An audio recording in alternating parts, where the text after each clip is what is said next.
Hey everyone, and welcome back to our home cooking with Foodland. It's Wednesday, 5 o'clock, and I'm super happy to see you guys. I'm hoping you guys all had fun last week and you guys all grilled it up for Father's Day. We're looking forward to having a really fun class today.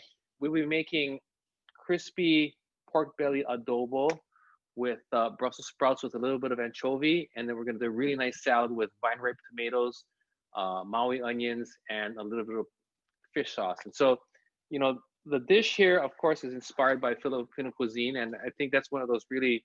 I think it's an underserved cuisine, but it's also coming into its own. I think if you read food magazines, everyone's talking about Filipino cuisine, and even for myself, I did not grow up with this style of food, but when I got a chance to taste it finally, I was really blown away. And when you think about the use of shoyu and vinegar, that umami and acidity, and then garlic and peppercorns and Baileys, all of those flavors come together are very, very delicious. And when you think about this too, they're really balancing the savory and acidity. And what I'm trying to do here in the dish we're going to do is of course we're going to do an adobo, but the other two dishes are going to be sort of inspired by Filipino cuisine, but I try to lighten them up a little bit so it has a reference points, but something that I think fits for our contemporary style of eating, where things are a little bit less heavy, but it still celebrates the spirit of the dish, and it's really, really, really delicious. So let's go ahead and start. So I have actually here, I have two cuts, and I did say that the recipe we were gonna do is pork belly, but I have pork butt and I have pork belly. And sorry, side note, I gotta mention, I always forget this stuff. This is important stuff. I am using earpods, and that's my mic today. And so I think you can hear me better. However, you might not hear Cheryl ask me all the questions you're going to ask. And so when she asks me the question, I will rephrase the question so you know what I'm talking about. And then we can get that whole thing kind of figured out.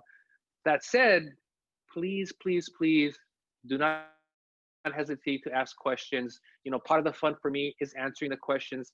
And if I don't know the answer, I like to think I can make up a good one. So please send them in, use the Q&A function, and we'll get the show on the road. So back to the pork here. This is pork butt, and this is pork belly. And I wanted to show the difference between the two. And a lot of people will use pork belly. I love pork belly, but as you can see right here, there's quite a bit of fat. Now the pork butt also has a good amount of fat. All that white, this is all fat, and that's what makes the dish delicious, but also it's what it lends well to the cooking style, because what we're doing is a braise. And so you're taking liquid, it's a moist method cooking technique, and what you're trying to do is take a tough piece of meat and tenderize it by low heat cooking in a very moist environment. But what is important for that is you also need fat, because the fat is what gives you that tenderness and makes it luxurious. And so both pieces have fat. I would say this piece here, a pork butt tends to have 20, 25% fat. You're looking at 50% or more fat. So, if you're gonna have the dish, that goes with the territory. That said, it's delicious. And I guess, what I would say is it's all about moderation, right? So we're gonna have some fat today. A lot of it will render out, but we're gonna have a lot of vegetables too. So I will start by prepping the pork. And as you notice, I had it on a piece of paper towel. I've had it opened up. And what I really want to make sure is I want this to be dry, because like we've talked about before, working with a dry piece of beef, or I'm sorry, pork in this case, is going to really help with the caramelization, getting that browning. If it was all wet, first the pan would have to evaporate all the liquid, and then it would start the browning process. And that's not going to help with the cooking. So we'll go ahead and cut this up. This was a boneless pork butt, and so I'm just going to go ahead and cut it. We're shooting for inch to inch and a half pieces, and you're going to have to eyeball it. So this one here, if I want here, I'm going to kind of go right in the center here, cut it down. And with a pork butt, you can seam it out. And what seam it out means is you want to cut all the muscles off and then dice it. But because this, I think, is going to cook slowly, I'm not going to worry about it. I'm just going to go ahead and just cut it as it is. And so, you're eyeballing it. I'm going to cut it here we'll have this piece here. I'm gonna cut this down the middle again. And you're just making on the split-second decision about where you want to cut, keeping in mind that when you braise this, it's gonna reduce down, and so the size that you're seeing here will shrink down by 25-30%. So keep in mind, if you want to have a 1-inch piece, you have to, when it's done cooking, you need to start with a bigger piece than that. So we'll go ahead and cut this piece down here. This one I'll cut here. Is there a difference between pork butt and pork shoulder? That is a really good question, and I always forget about my primal cuts. The pork butt and the pork shoulder, I believe, come from two different parts of the animal. So the shoulder, if I was a pork, right, the shoulder would come from here. The butt actually, I believe, comes off of the sirloin, which is down further on the animal. So you're getting different cuts.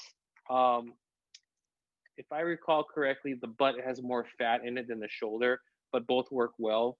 And I think both work for Kahlua pork really well too. On the mainland, the customer is saying it's not called pork butt.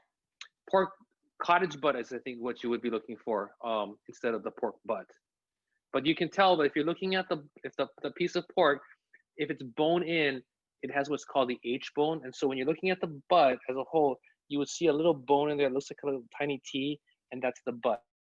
So if you're looking for, if you don't see butt, then you can look for cottage butt, and I think that also will work well. But shoulder also works good too. I think the key is you don't want a lean piece of meat, so you don't want to use pork loin. And if you're using pork chops, right, that's still the loin. I would not recommend using tenderloin. Any of those leaner cuts of meat tend to not lend themselves well to braising. So butt, cottage butt, shoulder would work well. Again, belly works really, really good. So I think that's the spectrum that I would recommend using. What about pig's feet? That would work. Pig's feet would work really, really good. I was thinking about that. Pork adobo pig's feet would be really, really good, because if you like pickled pig's feet, that would be very delicious too. And you would get all that collagen from the skin, which would give you really good mouthfeel when you eat it. Okay, so this is the belly, and this is a fresh piece. This has the skin on it. Now, there's a couple of things that there's a couple ways you can do this. And so if you can use the skin and leave it on, but the thing is, if you're gonna leave the skin on, you have to cook it longer. And so in this case, let me just check my pans because I had them preheating. If you're gonna do the skin on, what I would recommend is scoring it. So what I'm gonna take my knife, and I'm gonna lightly run it down the skin, because what I'm trying to do is open up the skin and open up the what can be very tough, to make it easier for the liquid to get in to tenderize it. And it'll also help release all that collagen, which will also help make the sauce delicious. And so that's what I'm talking about, that scoring that you're doing in there. You could also take a fork and do that, and then that also works. And then I'll go ahead and cut these two pieces that I like. So what we're gonna do today is we're gonna have a combination of both. And what works great about this is, I'll eat these pieces, and then Sharon, my dear wife, will eat these pieces because this has too much fat. Okay, so now the other option would be to take the skin off. And so what I'm gonna show you how to do is take the skin off, and you would treat it almost like when you're skinning a fish fillet. So I'm gonna start just to get it started here. And then I'm gonna hold my knife down, and I'm gonna kind of like let it run against the skin, and I'm gonna pull the skin actually. And what it's gonna do is take all that skin off, and that's where you have your skin here. Now you could take that, if you wanted to, you could make some really cool chicharron, maybe dry them out, chicharron. It's up to you. But then so the skin is now off, and then again, we have to go ahead and cut them. So here are our pieces. They're ready to go. And then we're gonna go ahead to the stove and we're gonna start browning, okay? Now I have a pan. This is a nice thick gauge pan. And you can whichever brand you like, but you wanna work with something that's stick gauge on the bottom because that's gonna give you much more even heat and it will hold the heat when you start searing. Now I'm gonna put just a little bit of oil in the pan, not a whole lot. As you can see, the pan is nice and hot, right? If it's really hot like this, I'm gonna turn the fan on because I've been preheating, right? You don't want to just throw the pork in, but when I put the pork in, it's gonna drop the temperature. Oh, that's really hot. If it's really hot like that, we gotta stop, okay? Hang on for 1 second. I'm gonna extinguish this. And we're gonna go ahead and start with another pan here just to get the process started. How long did you preheat the pan? Too long. I turned it on when we started and then it kept going, so that's too hot. By the way, notice this is a good lesson, right? When that thing did flame, which was too hot, I put a pan lid on it and I put it in there. I didn't pour water in there. If I poured water in there, it would splatter and then you would burn yourself. So take the pan off. You want to cut off the oxygen and then it'll cool down. So I'm going to take the pan that I have here that I was going to do the Brussels sprouts in so we can get this process started. And then we'll put the pork in here. But like we've talked about before, as you can see, when you're cooking, you want to hear the pan sizzling, and that's what's going to help with the browning.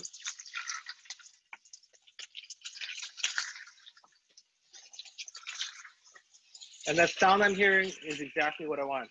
Now remember, the pork here has a lot of fat in it. So I just put a little bit of oil to get the process started, but I don't want to overload it with fat because as I cook it, more fat is going to render out.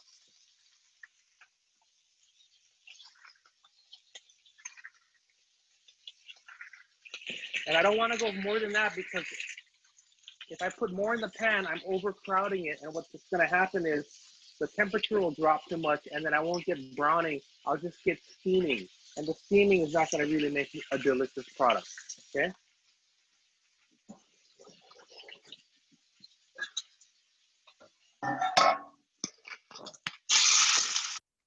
So we're browning that and let it keep doing its thing. And as you can see, as you can hear, the browning is really coming together. It's sizzling. You can hear it cooking. And that's exactly what you want to have happen.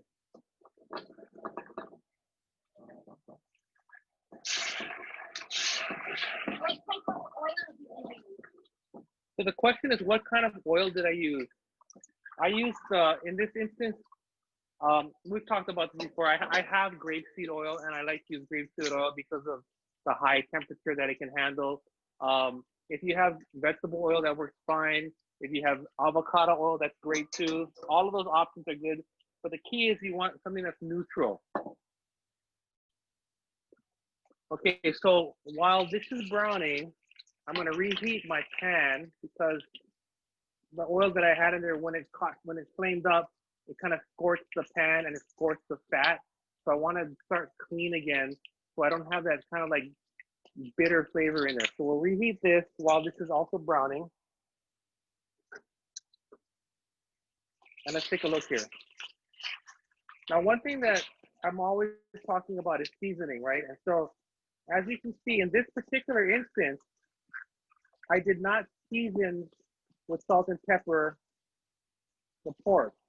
And the reason I did not season the pork is because I'm going to use a lot of shoyu and I'm going to use a lot of peppercorns. And so I feel like it's going to get enough of the seasoning in the dish by adding those pieces in there, and it won't become, if I season it, it may become salty. So we're going to let that continue to do its thing. Now, the upside is, as you can see, I have some pork that's not brown yet. And instead of just putting it in the pan, again, I would drop the temperature. I'm going to do 2 batches. But since I have this pan that I'm reheating now, let's see if it's hot enough. Let's see. Again, it's not doing anything. It's starting to sizzle, but it's not really that hot. So I'm going to wait a little bit. We'll turn this over. Now, if you make pork adobo at home, you may just take the pork, throw it in a pan, throw your sauce on top of it and let it go, you're gonna get a delicious product. But I believe that what's gonna happen here is you're gonna get even more flavor because we're taking the time to brown the pork, and that browning again is gonna create caramelization, also known as what we call the Maillard reaction. And what that does is it really adds dimension and depth to the dish. So let's see here. Even that's still not quite hot enough, but this is looking good. Now, what I was gonna do here is I was gonna take this pork and drain it to get the excess fat out. Actually, I'll just go ahead and do it so you can see what you want, what I think you should do here.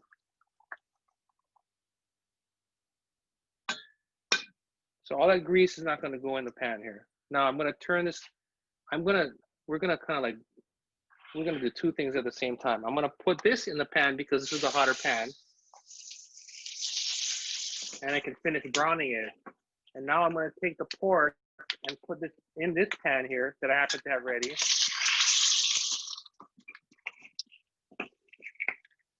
And I'm gonna continue the process of what we have to do here. So we'll keep browning this. I'm gonna turn the temperature down here. We're gonna get this going. I've always dreamed about showing you how to cook with all of the pans going at the same time, and now my dreams are coming true. We'll go over here and we'll do a little bit of work here on the Brussels sprouts too now. Okay, so we're gonna do Brussels sprouts, and I like Brussels sprouts because I think they're very popular now. Everyone's doing Brussels sprouts, right? You can see them fried with all kinds of stuff. And so what I have here are Brussels sprouts, and these are a little bit, I cleaned a little bit, but I want to show you what I did. Basically, this is the ones that came from the store. Okay, I'll be right back. And what we're gonna do is just basically trim the stem. So I'm trimming the stem here, clean that up.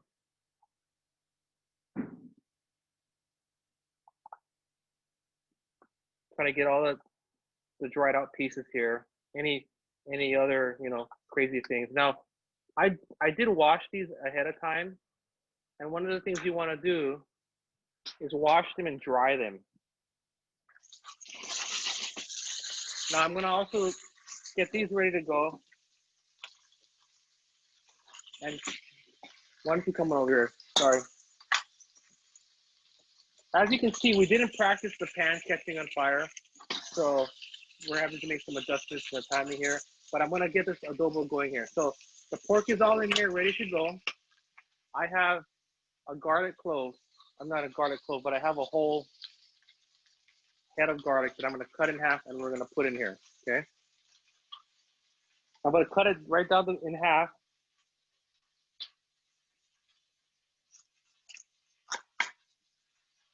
Just like this, and we're gonna put the whole thing into the pan. Now what I wanna do is I'm gonna make some space here. I'm gonna put one here. I'm gonna put the other one kind of over here. And that's a lot of garlic, but I think that's what makes this thing super delicious. Okay, now we're gonna add bay leaves, and then I did tell you guys to get 5. I like bay leaves. I think it adds really great flavor. Maybe today I feel like putting 3. So you guys can do what you feel like, 3 to 5 bay leaves in there. And then I'm gonna put peppercorns. I'll put 12 of them. So I'm gonna put half of that, okay? Put the rest of that. That's really important. All of these things are really gonna add to the character of the dish. Now, what I'm going to do is I have to put in my liquid. Just so that we could keep the process going quickly, I took shoyu, vinegar, and water and mixed it together, and I have it preheating in a pan here because I wanted it to quickly come to a simmer, so we're not waiting for that to happen while I'm trying to show you guys the dish here. Okay, so I'm gonna put that in the pan here, and it should come up to a simmer very quickly.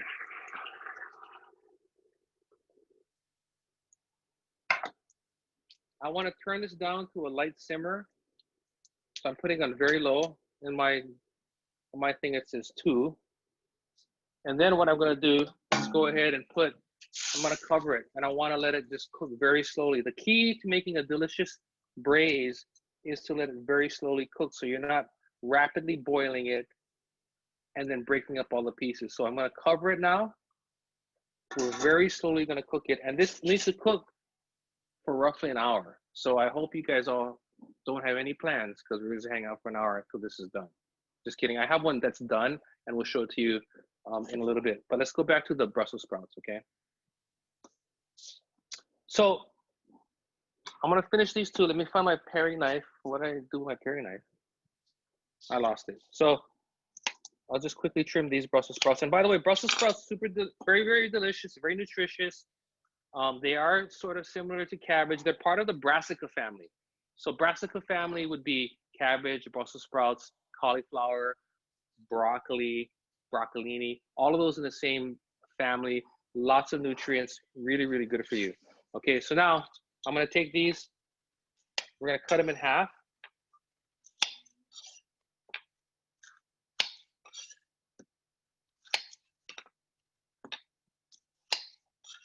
And then we're gonna put them in the pan and we're gonna saute them. Now, same thing, what's gonna make these delicious, very similar to what we did with the pork, I wanna brown them, I'm gonna caramelize these. And so the caramelization is gonna really take the natural sugars that are in these Brussels sprouts, and then it's gonna accentuate them to make them delicious. Now here's a big one, right? So what you can do is, it's a big one. You can cut it in half. I'm gonna cut it like 1/3 of the way, and then cut this 2/3 piece and cut it in half so that I have a little bit of a more even piece. Because what we're trying to do is you want even cooking. And so your relative pieces should all be pretty close in size. Like this one's too big, so I'm gonna cut it one more time. That way they can all cook evenly. Now, I have a few extra pieces I'm not gonna do because I'm trying to think of my pan size. I feel like that'll fit the pan, so we're just gonna go with that for now. Okay, so I tell you what, I'm gonna dump these out, put these in the pan, so we can get that going. Okay, so we're gonna come back over to the stove. Now, I actually left some of the fat that's in here from the pork that I was doing, which is okay, right? Because I'm making a pork dish and I have a little bit of fat in here that'll help to kind of like bring all the flavors together. So we'll heat that up. I'm gonna just put a splash though, just a little more here because I think it needs to glaze the bottom. And like we've talked about before, right? When we're cooking, especially this, which is high heat, I have it on full blast. I'm trying to look for just little wisps of smoke. And once I start to see the little wisps of smoke, that tells me that it should be ready to go in. I'm also looking for those little ripples in the pan. And then you can also test, right? You're gonna listen. And if you can hear that sizzling and you can see that, that's an indicator that we're looking good. Now keep in mind, you wanna keep that sound and that sizzle when you put the rest of the Brussels sprouts in the pan. If it starts to drop, it's because either the heat is not high enough or you've overcrowded the pan. But as you can see here, I'm putting a layer in the bottom here. If your Brussels sprouts are really small, would you still cut them in half? If the Brussels sprouts are small, I would still, well, if they're really, really tiny, I might not cut them in half. I would probably cut them in half because it'll cook just faster. So, you know, we're going to talk about this all the time. Cooking is about time and temperature. So if I left them whole, they would just take longer to cook. They might take as long to cook as these that I did cut in half. But if you cut the small ones in half, they would just cook faster. And then it becomes a question of how you want it to feel when you eat them, right? So for me, I think this is a good bite-sized piece. And I think that your question is, do I need to cut the small one smaller because it can fit in your mouth, right? It becomes a personal preference. Like, do you want to put a sphere in your mouth, or do you want to put something in your mouth here that has like a half cut edge? So it's personal preference. I think cutting these looks cool. It's pretty. It also gives me a nice flat surface to start to brown them. But again, that's personal preference. As you can see, they're starting to caramelize, right? So I'll toss them in. And see how quickly that was in the pan. Now I'm also looking for shine. I'm also turning the temperature down because I want it to go a little bit slower. I would like these to be a little bit more glossy, so I'm gonna just put a little bit more oil in here.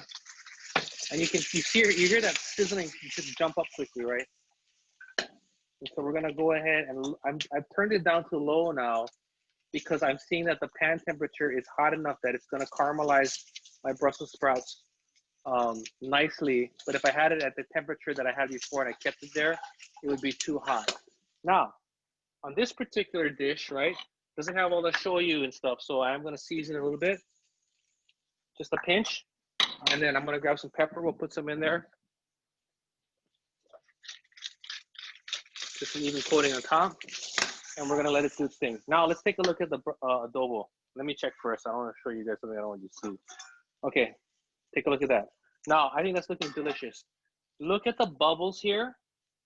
These are lazy bubbles, and that's what you want. If the bubbles are big and they're rapidly coming up, that means you're going too fast and you're boiling, and that's gonna give you a tough product.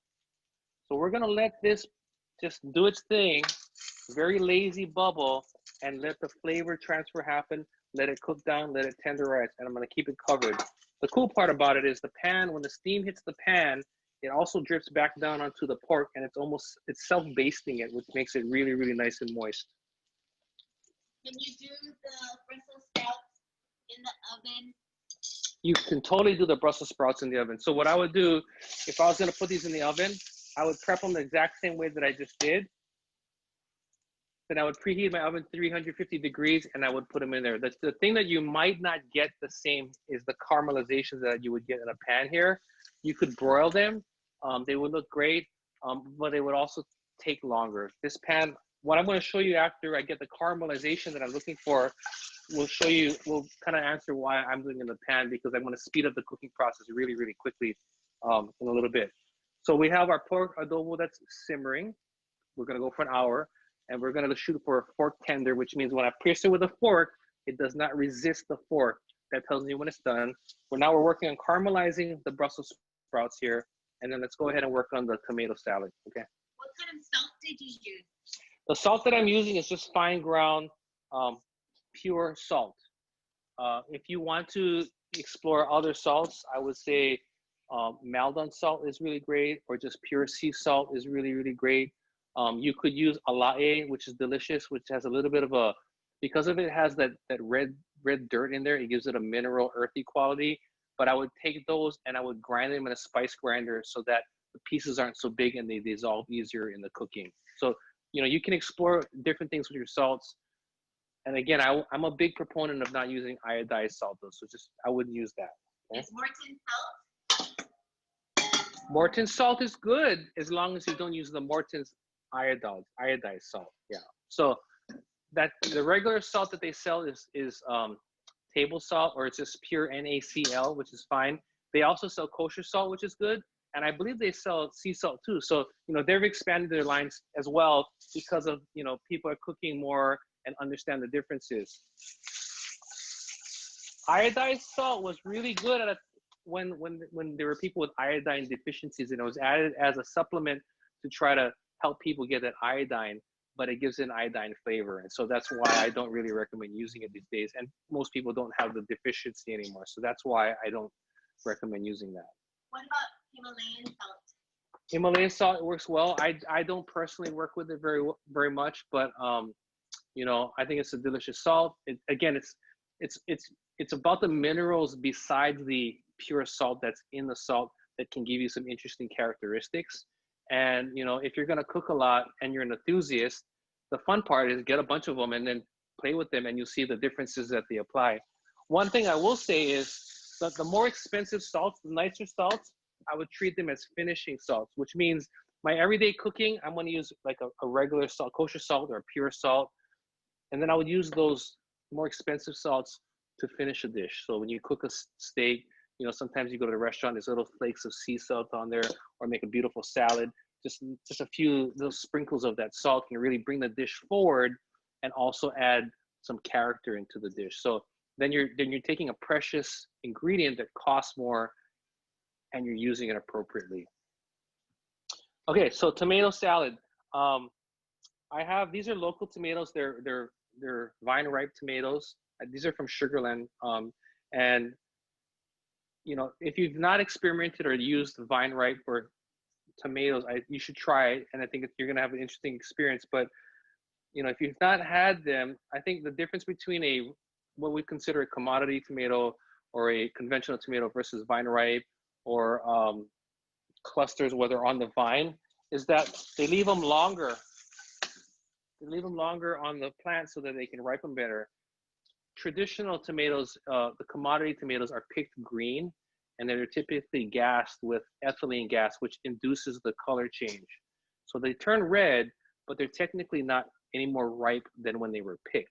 And so if you go to the store and you see the ones that have the stems on here, these are the vine ripe ones, and you can see the color difference. But if you scrape the stem and you smell it, you'll smell it's a very pungent smell, but that smell in a very ripe tomato is in the tomato, and that's what makes tomatoes delicious. And so, you know, if you're not used to eating these kinds of tomatoes, they're just very neutral flavored.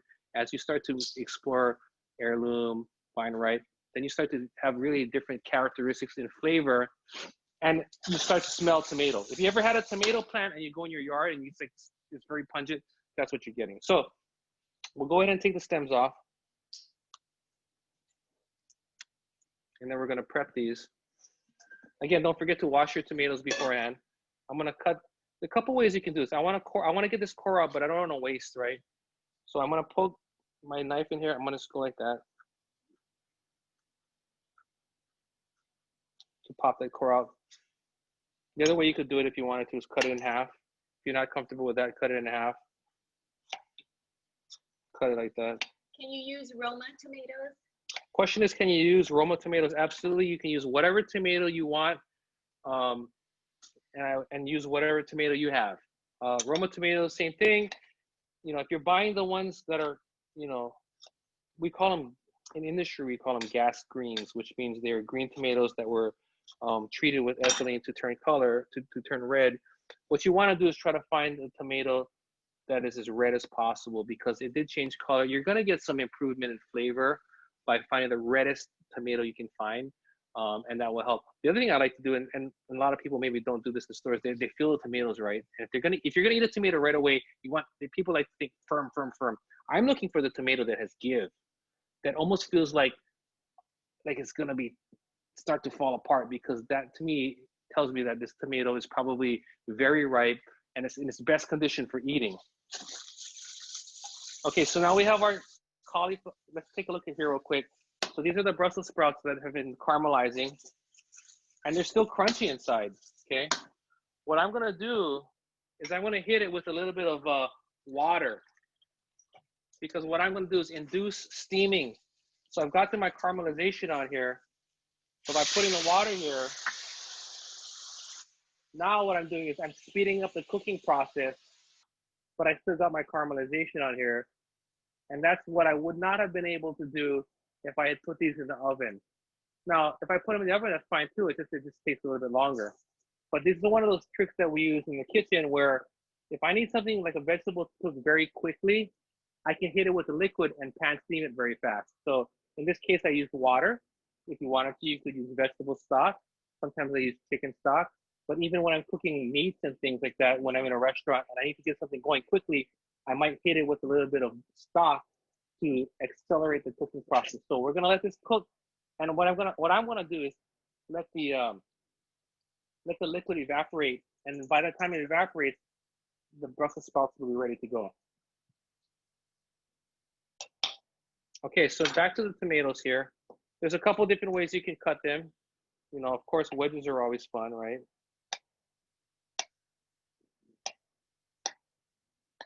So simple wedges can work, great. You could take them also if you wanted to. You can cut dice out of them. Notice, you gotta have a really sharp knife to cut tomatoes with this. The skin is always arguing with you, right?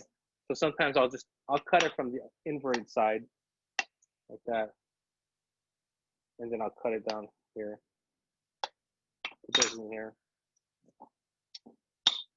Again, wedges, cut them in half. Another way you can do is sort of an oblique cut. Oblique cut is when you roll, it's a roll cut. And so what it gives you is sort of random pieces. That's also fun. But you know, we're in summertime, so it's tomato season, and that's what makes, you know, you can have a lot of fun with that. So we got the tomatoes in there, beautiful color. Now we're gonna do the onion. This is a sweet onion, and so this is a Maui onion, and you want to find something. Oh, let's take a look here. You can. By the way, the reason I decided to back up is because remember when we put it in, it was kind of like very quiet, and as I'm talking, it's starting to get louder, right?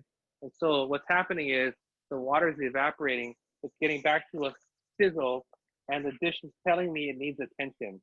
Notice how the water's gone, and now these Brussels sprouts, if you were to poke them with a fork, are like nice and tender now. They're ready to go. Okay, so I'm gonna turn the stove off. I'll let them carry over, cook a little bit, but then we'll come back. Actually, you know what we'll do here? Let's do this. I'm gonna take the pepper that we were gonna put in there, and I'll do it in now. Now this is a red jalapeno. Thing about pepper is I'm gonna cut the end off. Is if you want pepper flavor, but you don't want all the heat is typically found in the seeds. So if you were going to wanted the color and some flavor without the heat, then I would cut this down the middle, take the seeds out, and not use them. Okay. I like a little heat, so I'm gonna use a few of them here, like that. I'll use those seeds here. Then I'm just gonna go like that, tap it, kind of keep rolling it, get all the seeds out. And some of this membrane is also gonna add heat, but it's gonna be definitely a lot less than if I had just used them with the seeds and everything in there. So I used, this is a red jalapeno. I think it's gonna add nice color to the dish here. If you wanted to use a green jalapeno, that could work. If you had serrano chili, that would work. If you had a Thai pepper, a Thai bird pepper, that would work. If you're really into hot, habanero, go for it. Ghost pepper, go for it.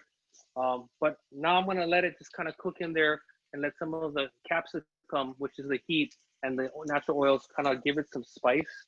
Typically, from what I understand of Filipino cuisine, is it's not very spicy, but this is me adding something in here that I think is just gonna like brighten up the dinner as a whole. Okay, back to the onion. This is our sweet onion. And if you can't get a Maui onion or Eva sweet, you know, Vidalia works great. That's Vidalia's from Texas. I think it's from Texas. Walla Walla would be from Washington. But those are all varieties of sweet onions. They cost more, but they're really, really good eating because they're not hot. They don't have a really harsh flavor, and it really adds to the dish. I didn't used to use these very much, but you know, I really have come to like them because of their mild character, and it just kind of gives good onion flavor without being overpowering and harsh. So I don't want a ton of onion in here, so I'm gonna use half of it. Yeah, I'm gonna use half.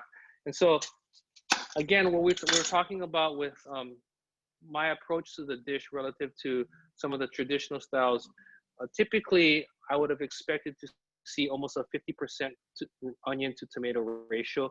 I'm gonna put much less. I want the onions to flavor it, but I really want the tomatoes to come out in this dish, so I'm gonna put less onion. Again, we're gonna go ahead and peel it very quickly.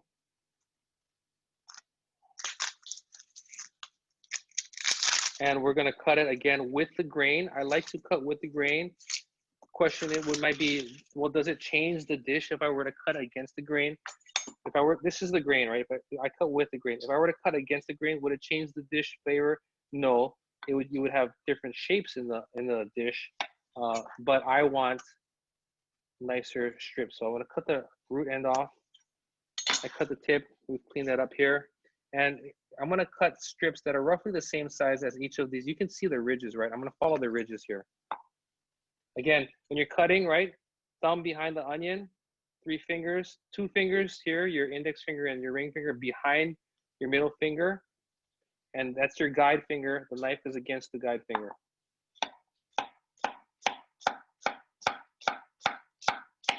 When I get here, I'm gonna push over the onion.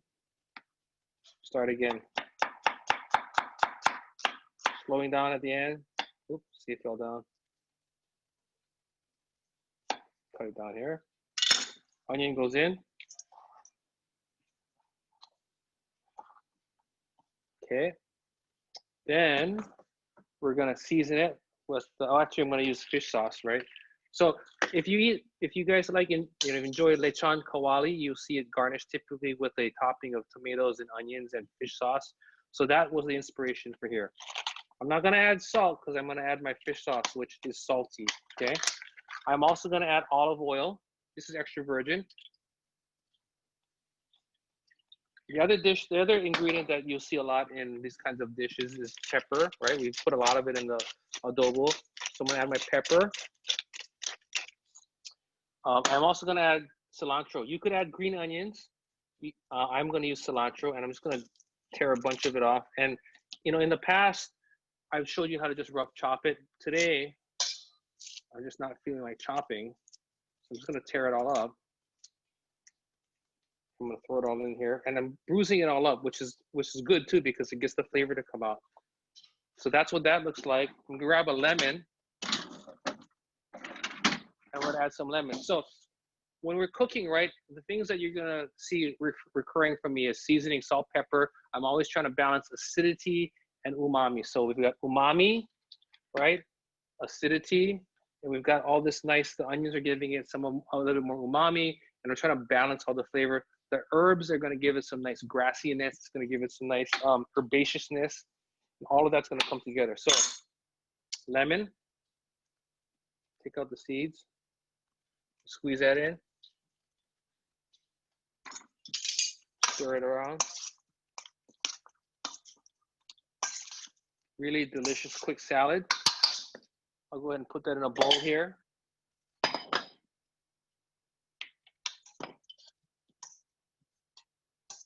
That's looking really, really good. Now we're gonna go ahead and finish up with, we're gonna pull together the Brussels sprouts. So that's looking good. Okay, we're gonna do the Brussels sprouts next. So the Brussels sprouts, we put in the pepper, and I got some anchovy here that while you guys are taking a look at that, I'm just gonna really rough chop it really quickly. If you don't like anchovy, no problem, don't need to put it in. If you wanted to, you could also put in shaved Parmesan. But again, I was trying to stay true to what I think the sort of flavor indexes are for the Filipino cuisine. And so anchovy to me, fish sauce, anchovy is a good crossover. You could use sardines if you wanted to. You could use maybe, I don't know about tuna, but sardines I think would be kind of cool. You flake them, put them in there. So I'm gonna put these in here. We'll toss it. Lemon to the ingredient. Uh-oh. Wine vinegar or another substitute we used instead of lemon. For the salad? Yeah. Yeah, you can use any, so, and that's, and sorry, I apologize. I did put lemon, but that's acid, right? And so, yeah, you could use lemon, you could use lime. Because of the acidity, you could use rice wine vinegar, whatever acid that you have would add to that dish, and you have a delicious dish. Okay, so I added the anchovy to this. This is all good to go now. So now we have the Brussels sprouts. I've added some meatiness with the anchovy, a little bit of heat from the jalapeno, and then the caramelization, which is going to give it some of that sweetness and meatiness as well. So we'll go ahead and put that in a bowl.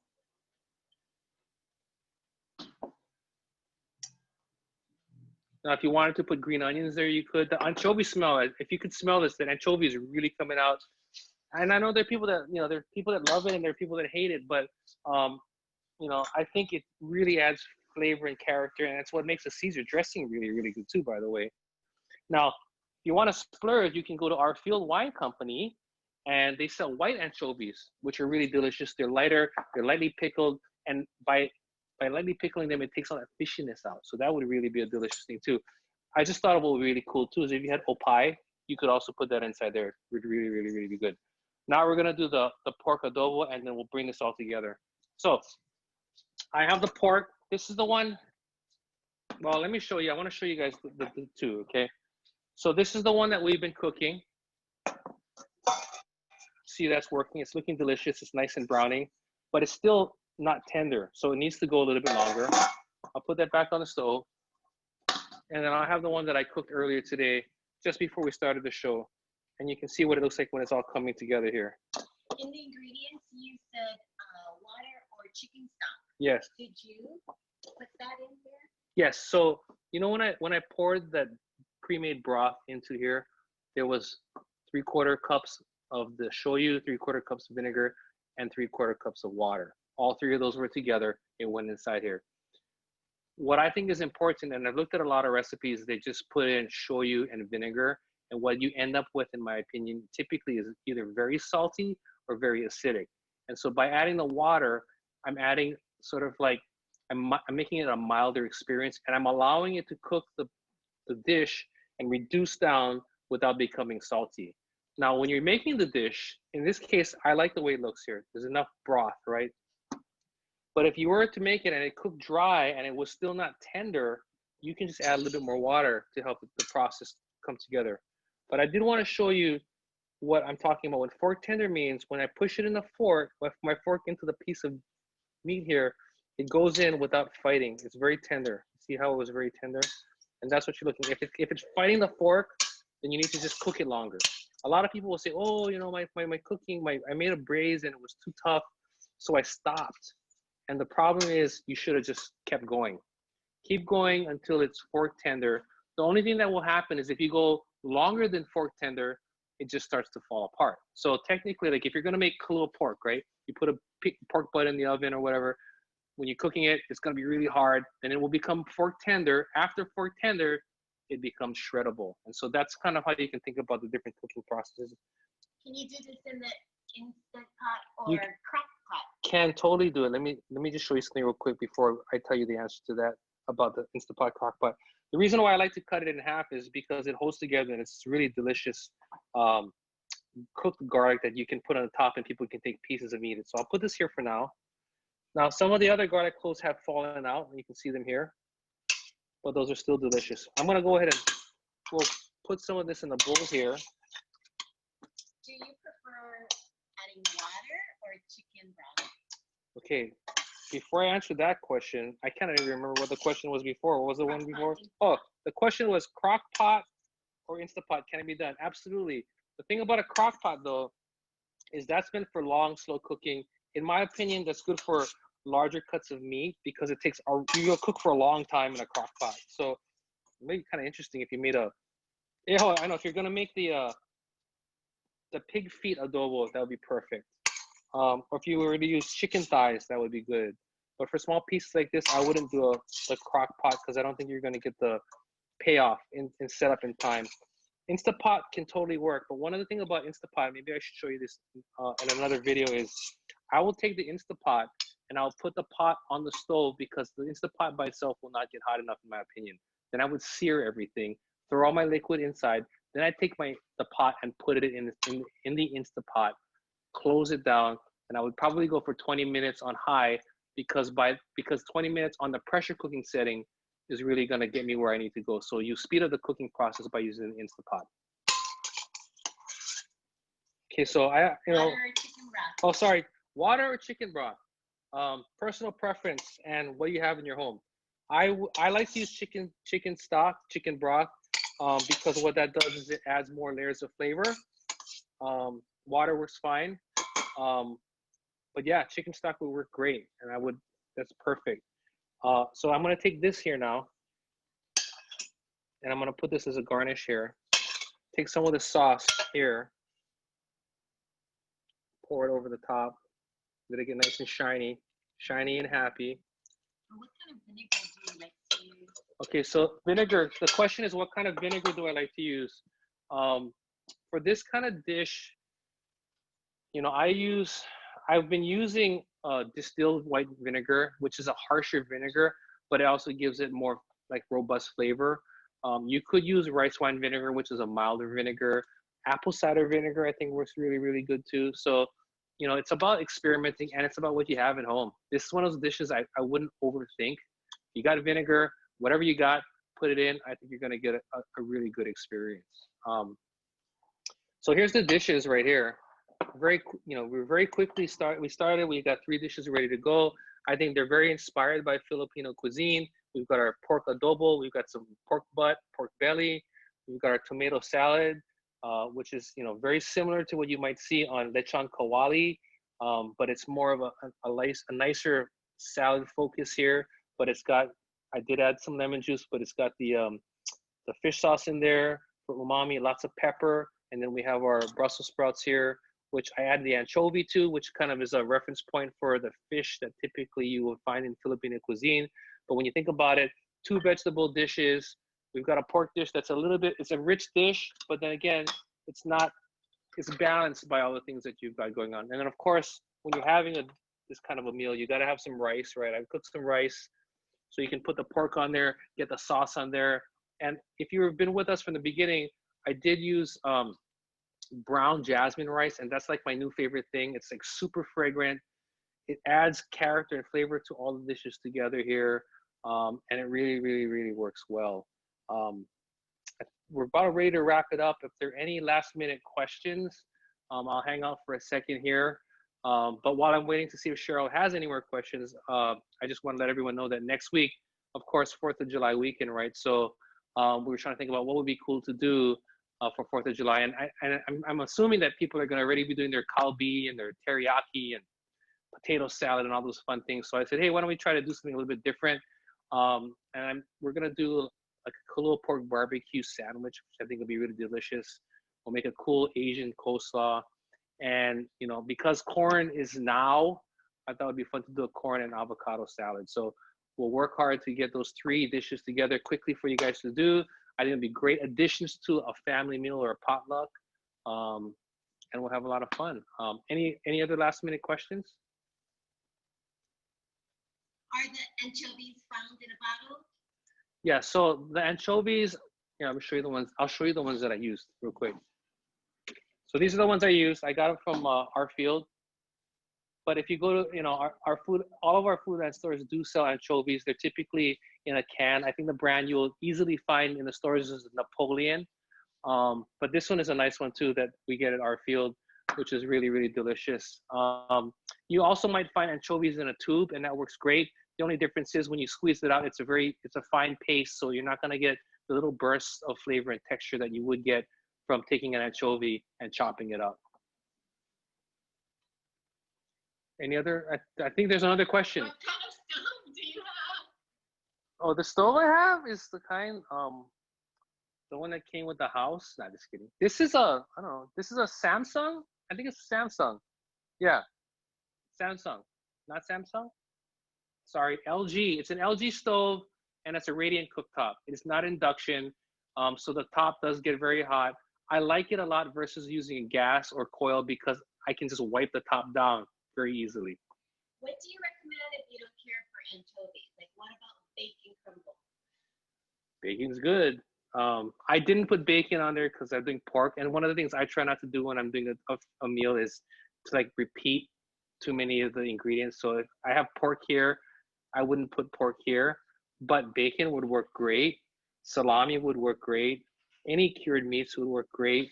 Now, it also is delicious without, you could not put any of those fish or meat in there, and you'd have a really delicious vegan option too. So don't feel like you have to. I put it in there because I think it adds layers of character to the dish, but it doesn't have to happen. It doesn't have to either. And I think I've not experimented with this before yet, but if you on the Shoyu thing too, if you're doing aminos, coconut aminos, that would work too. That could work in the dish. So I think there are ways you can sub things in and out. And like same thing here. I did pork here. Chicken works great too, right? I've not experimented with beef yet, but beef short ribs might be really cool. So I mean, that's where you guys can dig into your creativity and do different things. Last question. Yes. How far in advance can the tomato salad be made? And what about a drizzle of balsamic on the Brussels sprouts or the tomato salad? Question is how long to make the salad, and what about balsamic? The salad can be made in advance. You could make it like if you're gonna have a dinner or you're gonna get together or you're gonna do this for 4th of July, you could totally make it. I would make it the same day And the reason why I wouldn't make it the day before is I think you could probably get 6 to 8 hours and it still be okay. But you've added salt into this thing. And what salt does is it cures and it pulls out moisture. And so the only thing that's going to happen is it's going to start to get softer and soggier as you go, and you'll have all this liquid in the bottom of the pan. So totally make it ahead of time, but I would say the optimum would be to make it the day of at minimum. Can you add balsamic to these two? Absolutely. I did not add balsamic because when I'm cooking and I'm thinking about a dish, I'm thinking about theming, and I don't think of balsamic in the Filipino genre. But this dish here, without the fish sauce and balsamic vinegar, would be awesome. Or you could take here's another one. Take a French bread, cut it all, your day-old French bread, cut it up, toast it, throw it inside here, and you have panzanella. Take mozzarella, throw it in here with basil. Take the cilantro out with basil in here, and you have sort of like a caprese style salad. Same thing here. You could put the balsamic in here. It would be really delicious. Or if you have, a lot of people are using balsamic syrup. That's a great thing to finish off there. You could take this, not put the anchovies in here, add tons of garlic in here, throw some almonds in there, throw some blue cheese, some candied candied almonds, and you have a whole nother dish here. And so I think the part that I hope we all leave here with is I'm starting you guys off with something, and then when you can start taking things in and out, and then you can have a totally delicious thing. So with that, all right, I'm gonna plate the dish for you guys. I thought it was the last question, but I'll do this. I'll do this. And by the way, while I'm doing this, for those of you that might not know this, we are opening a new store pretty soon. So I hope you guys come visit us. And I am going to be doing a cooking class from that store on the 15th, July 15th. I'll do a cooking class from there. So if you want to check out the store, if you're not able to come out, you want to see what it looks like inside, come hang out with us. I'll be doing some dishes there, from there. It's going to be Foodland Farms Kamakani Alii, and it's going to be in the Kamakani Shopping Center. Is that what I'm totally blanking out? But yeah, it's going to be right by 24-hour fitness. So you can come, have a delicious meal, and then go work out. So here we got the pork. I'm going to go ahead and put some of that gravy on top. I always make a mess. And when you guys are serving, you're serving your family and friends, wipe the plates, make it nice, show them you love them. And here we go. Here's the dish. So I hope you guys had fun. I hope you learned something. Looking forward to seeing you all next week for our 4th of July shindig. The other thing is, hey, I'm getting emails from people. I love them. Please keep sending me emails. We'll answer them. And if there are things that you want to see me do, shoot me an email. If it's something I can do and I can make it happen in an hour, we might do it. So we encourage this.